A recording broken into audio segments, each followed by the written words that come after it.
hype around the Galaxy S23 Ultra was so strong that I brushed off the Galaxy S23 as a minor upgrade. Oh, I was so wrong. So what makes a good compact flagship? Of course, it should be compact firstly. It should offer no compromise performance, no compromise cameras, and at least good battery life. Now, after using the S23, I can confidently say that it delivers on almost every single one of those parameters and some more. Allow me to explain in this detailed review of the Galaxy S23 2 months later. If you're here for the very first time, I'm Arshad. You're watching Trakin English. Let's go. The biggest reason, and no pun intended here, why I like the Galaxy S23 is because you can actually use it with one hand easily. You know what? The iPhone 14 Pro and not the Pro Max is my primary device for that same reason. Now, I'm a big guy, but I kind of like small phones. The other thing about the S23 that is immediately apparent is the design change, because now the camera module makes way for individual camera rings, which brings it in line with the design of the Galaxy S23 Ultra as well. So it's more homogeneous. In fact, even the A series follows a similar camera design. Now, Samsung does this to streamline the design approach,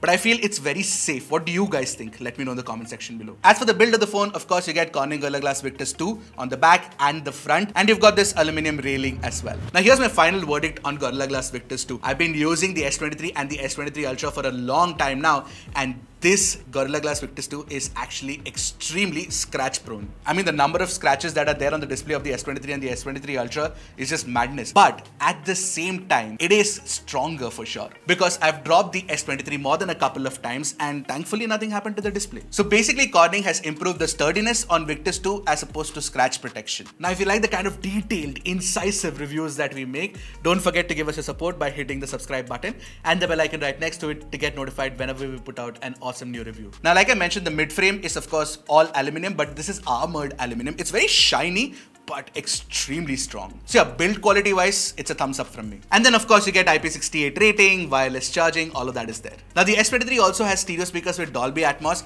and since this is a tiny phone, I expected the sound quality to not be that great, but it's pretty good. You know what we'll do? Let's play the S23 Ultra sound right next to the S23 and you can hear the difference for yourself.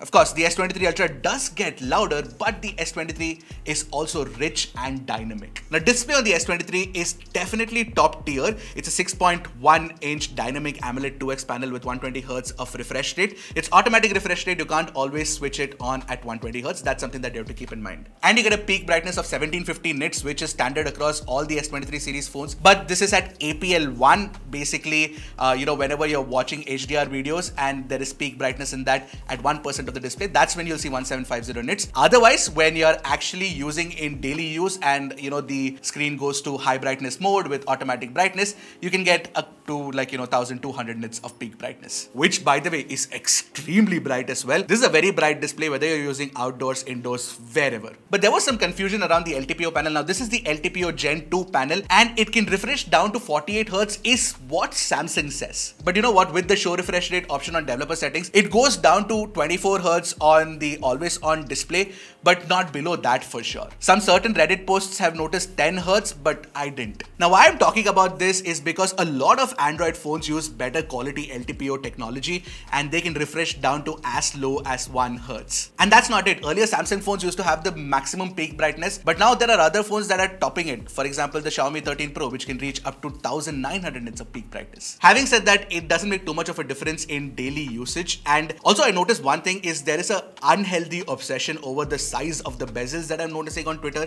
That's just stupid. Beyond the point, all this maximum peak brightness and slim bezels feel like vanity metrics to me. Honestly, the S23's display from the front looks absolutely gorgeous, especially with that center punch hole, which is very tiny. What matters more is if the display is color accurate, if it has very good HDR tuning, which the Samsung Galaxy S23 definitely has. Because when I was watching HDR videos on YouTube and Netflix, I never noticed that the brightness was overexposed or the shadows were crushed.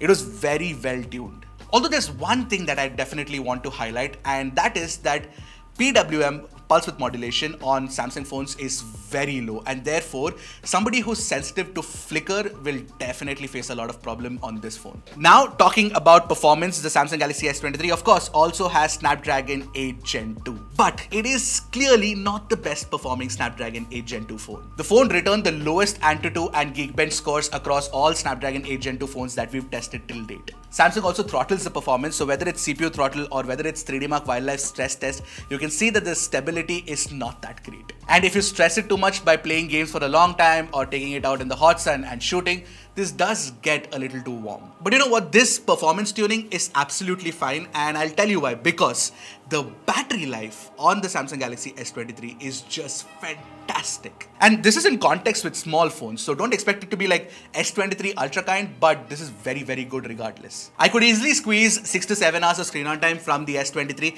I generally don't get that on compact phones, and that is very, very good. And this 6 to 7 hours would last me easily a day with about 18 to 20% left in the bank. For context, when I use the S22 and the S21, the S22 would last me a day and then I'd have to charge it by the end of the night, and the S21 I'd have to charge it twice in a day. Yeah. Samsung is obviously tuned for power efficiency and not performance, and that makes sense for S23, primarily because nobody is buying the S23 for great gaming chops. And that apart, whoever buys this phone and plays games, they'd probably end up playing casual games or like a couple of sessions of Call of Duty like I do. You know what? The Galaxy S22 and the iPhone 14 from last year are still great phones, and YouTube has this handy, product buying link now. So go and check that in the description below, and from there you can generally make a purchase as well. Let me know what you guys think of that whole interface as well. Alright, finally let's talk about the cameras on the Galaxy S23, and for that I have compared it against the iPhone 14 for context. And the one thing that the S23 has over the iPhone 14, which is of course equivalently priced, is the S23 actually has a telephoto camera. Primary camera on the Galaxy S23 is more capable compared to the iPhone 14, especially in daylight. I definitely saw far more details and sharpness in our comparison samples. And even the HDR performance is better tuned on the Galaxy S23 because iPhone 14 has a tendency to blow out the highlights for sure. Another point worth highlighting is the attached lens on the S23 is a wider 23mm one compared to 26mm on the iPhone 14. Only the colors are closer to natural looking on the iPhone compared to Samsung,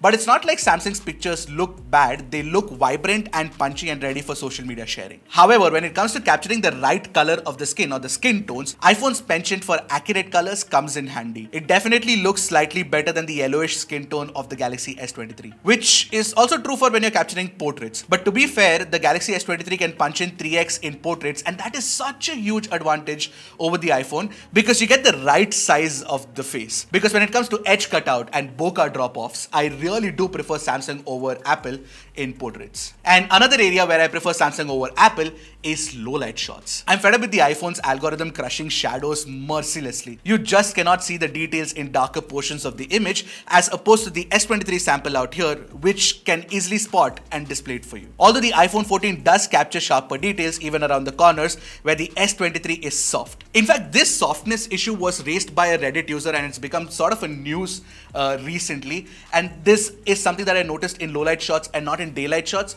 But apparently that's happening in daylight as well, but that didn't happen for me. As for the ultra-wide, the color sense consistency is better on the iPhone compared to the Samsung because Samsung tends to make the ultra-wide shots slightly cooler. And the iPhone can shoot a wider field of view as well. But the lens distortion correction around the edges is good on both. But said, Samsung is better than the iPhone because it does offer sharper ultra-wide shots in low light. So ultra-wide I would say is equally good on both, except for the fact that if you're shooting a lot of low light ultra-wide shots, then the S23 wins. But like I said, there is 3x telephoto on Samsung. It's sharp, it's detailed, and it can capture pictures like these.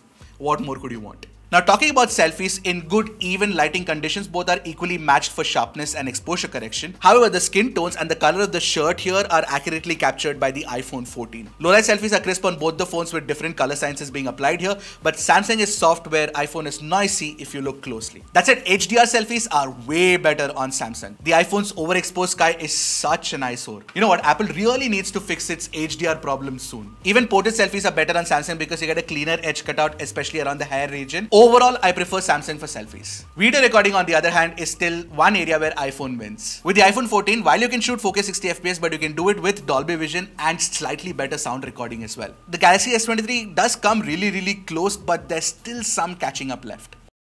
I'm recording a video at 4K 60fps using the iPhone 14 and the Samsung Galaxy S23. This is what the quality looks like. I'm walking with these phones. I'm recording a video at 4K 60fps using the iPhone 14 and the Samsung Galaxy S23. This is what the quality looks like. I'm walking with these phones. Now I did notice that in selfie 4K 60 FPS videos, the S23 did better in HDR, but then again in sound and sharpness and the brightness that iPhone packs in because of 10-bit Dolby Vision recording is just next level. Overall, again, the answer is plain and simple: S23 for photos, iPhone for videos. Finally, talking about the software, this phone runs One UI 5.1 based on Android 13, and finally, One UI is clean, it's smooth, and it doesn't stutter as much as its previous versions. And you know, Samsung always promises 4 years of software updates, 5 years of security updates, which it actually lives up to as well. You know, this time while using the Galaxy S23, I got really friendly with Bixby because trust me, it's one of the very underrated voice assistants out there. You know, the kind of offline processing that you can do with Bixby is definitely better than both Siri and Google Assistant, and it does that really well when you want to control the phone especially. And with One UI 5.1, you also do get different kinds of modes. What I noticed is when I connected the S23 to my car's USB, it immediately put it in drive mode. That kind of intelligence is definitely helpful. I think One UI is getting better with every iteration, and Samsung is definitely doing a good job. But I know for a fact that a lot of fans of stock Android don't like the way One UI is tuned because it sometimes feels garish, it has big icons, and then it doesn't have a vertical scrolling app drawer, those kind of things. But honestly, if you can make peace with those things, this is very good software. Now, while I have a soft spot for small phones, there is no denying the fact that the Galaxy S23 is kind of expensive this year. And you'd really need to want a compact phone to overlook the fact that there are other good phones like the Xiaomi 13 Pro, the OnePlus 11, and of course the iPhone 14 as well. Which is probably why Marquez gave it the bust of the year in his April Fool's video. Of course, in the end, he mentioned that these are his actual, phone choices. And I feel that's a bit of a stretch. Because even after paying 75,000 for it, the S23 has a lot going for it. I would say, at least in India, this is the best compact phone that you can buy. Because when compared to something like the iPhone 14, you get a high refresh rate display, you get better battery life, and of course that extra telephoto camera as well, which makes it far more desirable compared to the iPhone 14. But then when an Apple fanboy wants an Apple, they won't listen to reason, unfortunately. Sincerely, I'm considering daily driving the Galaxy S23 over the S23 Ultra. One, because I like small phones, and two, because I don't see that much of a compromise. Yes, I'd get better battery life on the S23 Ultra, but the S23's battery for a compact phone is pretty good regardless. And that extra 10x telephoto and maybe extra performance for gaming. But then there is that size difference that sort of makes this more desirable. Seriously. Are there any S23 users already? Do you like the phone? Why do you like the phone? So that somebody else who's considering it could find your comments helpful. Alright, that's it from me for this video. I'll see you guys in the next one. Until the next one, keep tracking and stay safe.